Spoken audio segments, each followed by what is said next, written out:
All right, good evening, folks. So I'm out here weeding some pepper rows. It looks really bad that way, but most of the weeds are in the aisleway. Looking behind me, you can see the pepper row is more distinguished right there.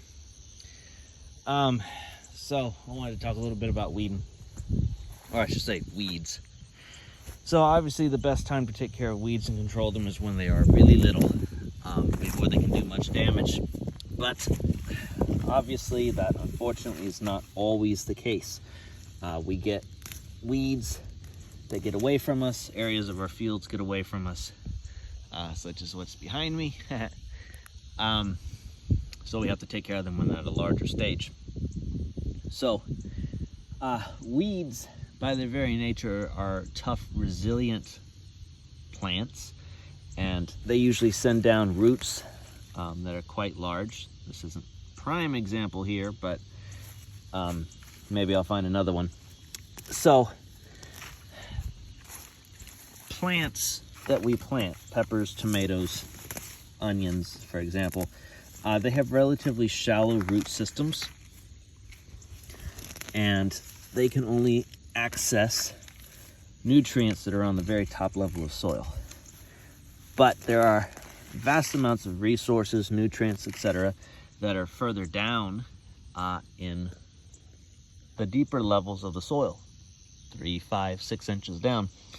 And so these weeds, they're sending their roots down, and they are accessing these different nutrients and whatnot, and that's what helps them become so tall, so big, and strong.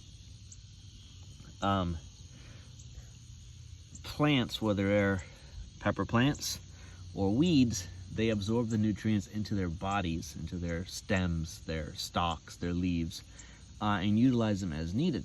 Well, as you can tell from what I'm doing here, I am just leaving the weeds here in the aisle or very near the plants. Partially, I'm doing this to act as a mulch, to keep my soil covered, and to preserve the moisture from the rain that we got the other night. But partially, I'm doing this also to let the weeds decompose and be absorbed back into the soil around my plants, so that they will be releasing the nutrients that they have right there at the root level of the plants where they need it the most. So anyway, if you've enjoyed this video, click the like or follow button for more.